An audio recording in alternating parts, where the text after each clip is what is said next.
Hello folks, even though the release of patch 11.15 is just a few days away, the developers have found the time to make some last minute tweaks, including massive buffs to the new horrific visions, corruption, enchants, and adding a mysterious new chest which might just be offering us a new way to get some old mount. And it seems that the developers have not forgotten about the new Dinars after all. I'll be running through all the patch 11.15 PTR updates shortly, but before that, let's catch up on the live game. Have Blizzard really banned cross-realm gold transfers in the retail game?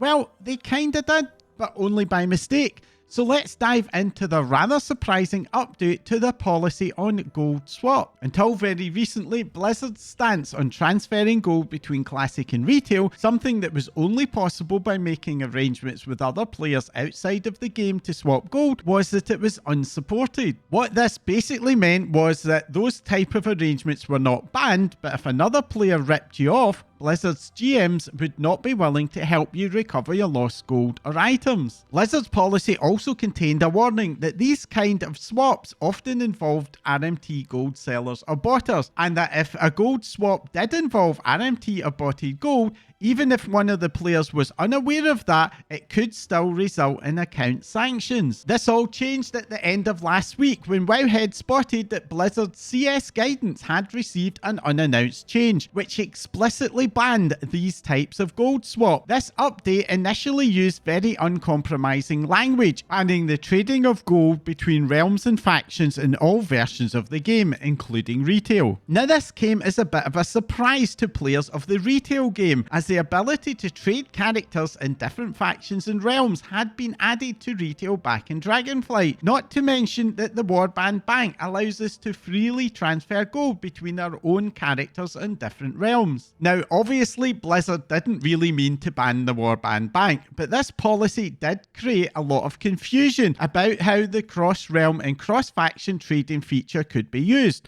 For example, is trading gold between guildies or helping out a dungeon pug with repairs okay? Probably the answer is yes, but that's not what the policy was saying. Blizzard's forum CS reps did offer a clarification that using supported in-game systems to trade would be allowed. But of course, the type of gold swaps that Blizzard were trying to stop with this policy do technically also use those in-game systems in some way or another. So really that clarification just added to the confusion. While common sense could be used to interpret the new rules, I do wonder how many players with up to 20 years invested in their characters and accounts would be comfortable with relying on Blizzard using similar common sense when it came to helping that pug in a dungeon out with a repair cost or a stealth potion. The good news is that Blizzard have now fully updated the policy to make it a lot clearer, explicitly limiting the restrictions in cross-realm and cross-faction transfers to World of Warcraft Classic versions, with retail only being affected by the ban on transfers between different versions of the game. So at least on retail, we can go back to helping out our mates from time to time. Classic World of Warcraft has notoriously had a lot of issues with botting and RMT, and I suspect that this change was intended by Blizzard to make it harder for players to successfully appeal account actions, with the initial application to retail being a well-meaning attempt to minimise any loopholes as much as possible, albeit one that has clearly backfired quite a bit. The retail game this week has also seen some fairly significant nerfs to boss damage in the Liberation of Undermine raid. Blizzard did explain that these changes are intended to offset some tuning changes to healers, which had effectively nerfed at least some of those healing specs, but the scale of the reduction in damage seems to be quite a bit bigger than is required for that, and I suspect that it's going to make it much easier to survive in raid fight. The Mythic Plus dungeon pool was also not completely left out, with some more limited bug fixes for Operation Floodgate and Theatre of Pain.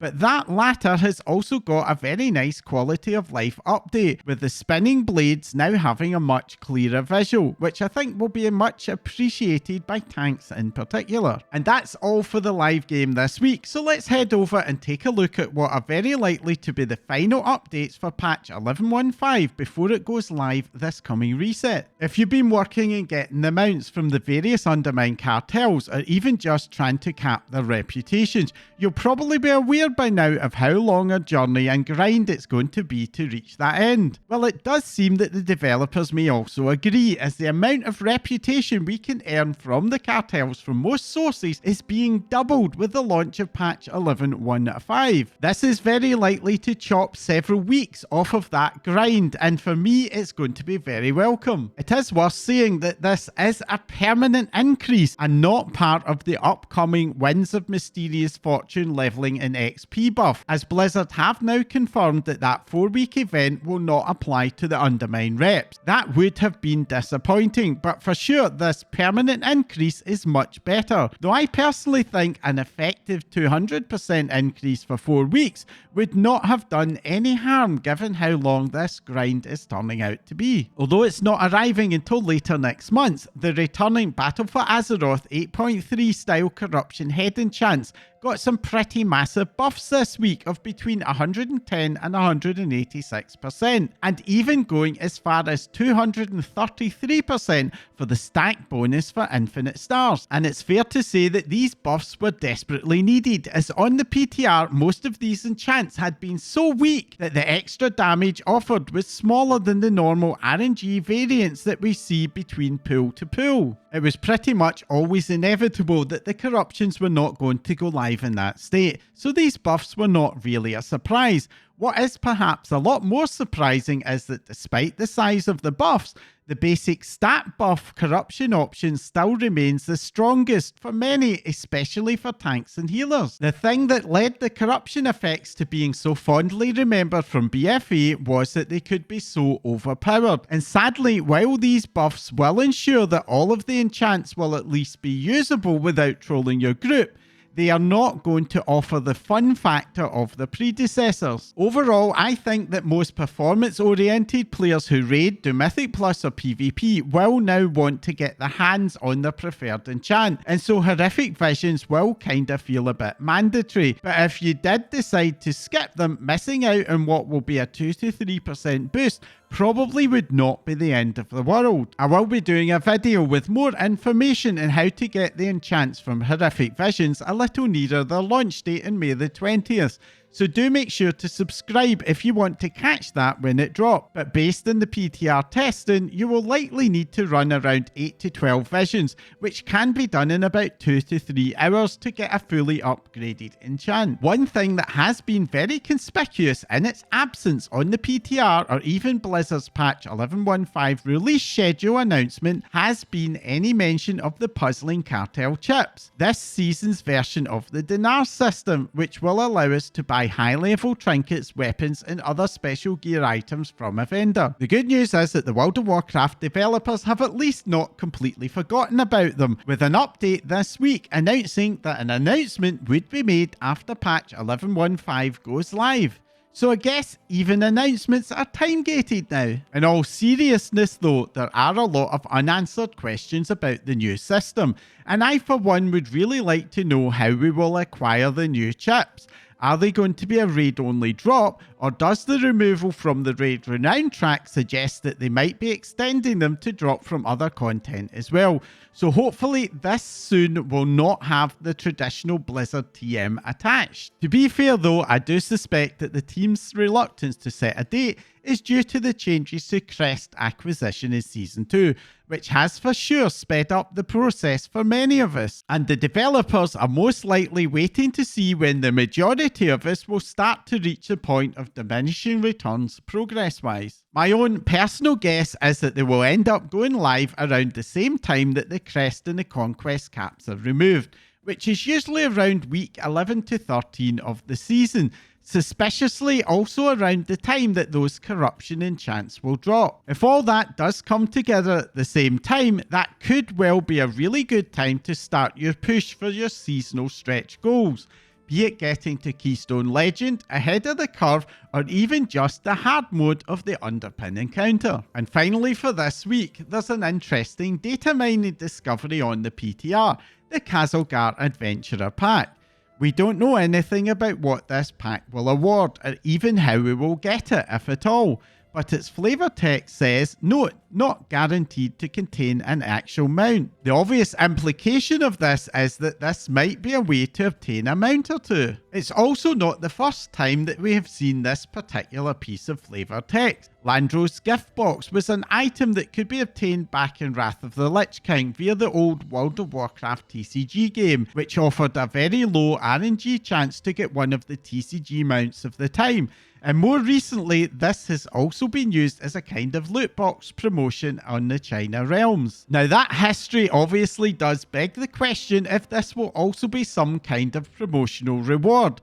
But with loot boxes falling thankfully out of favour, at least in Western games of late, I'm personally keeping my fingers crossed that it's going to be an in-game drop. According to the tooltip for the Winds of Mysterious Fortune buff, there will be some kind of daily reward. And this reward has not been seen on the PTR, so perhaps this new chest will turn out to be that reward. Of course, given that this has been data mined from the PTR, this might just be something that never ever makes it to the live game.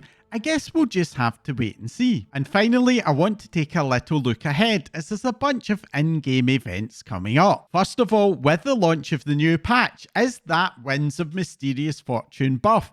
This offers a 20% XP leveling buff from levels 10 to 80, a 200% rep buff for Dragonflight, and a 100% rep buff for the War Within reputations, excluding the Undermine reps, as I mentioned earlier. Along with those buffs, we'll also be able to loot new mysterious satchels from NPCs and quests, which will contain a bunch of stat potions, temporary cosmetic effects, and an additional 10% XP potion that can either stack with the event's buff or be saved to be used after the event ends. This does mean that the next few weeks are going to be a great time to level up any alts, or to catch up on any unfinished Dragonflight and War Within reputations that you have. And if you're a fan of the in-game holiday events, World of Warcraft's version of Easter, Noblegarden, launches on Monday the 22nd. This event was updated last year to include a brand new open world rare in Elwyn Forest, which can drop a flying carpet mount. So if you didn't visit the event last year, you may want to drop by this time around. There's no word on any updates to Noblegarden for this year, but Blizzard have been adding a lot more surprise additions to holiday events in the last couple of years, so I do think that there's still a decent chance that we will see something new. And the following Monday on the 28th, we're getting a revamped Children's Week holiday. This event is, along with Brewfest, one of my favourites, partly because it's fairly quick to do, and the 2025 roadmap announced that there will be an update. Blizzard generally keep their holiday updates a secret until their launch, and this is no different, so we don't know if this is going to be a full gameplay revamp or perhaps just some new rewards to earn. But we do have some hints on the reward front from data mining. Now, if you don't want to be spoiled in that, feel free to use the chapter markings below to skip the next section. The new rewards are a pair of weapon arsenals, which offer a set of painted wooden weapon appearances, one for Alliance and one for Horde. These sets do not appear to be faction locked, but we don't currently know how to obtain them.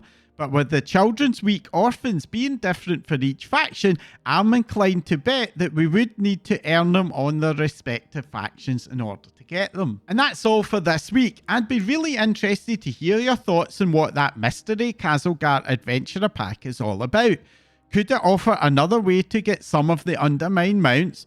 Or are you also worried that it could end up being a cash shop thing? Let me know in the comments down below. If you found this week's update fun, useful, or just plain annoying, then you can let me know by hitting that like button. And if you want to support my channel, then hit that subscribe button right now before you forget, so that you don't miss out on my future videos. That's all for now. Thanks for watching.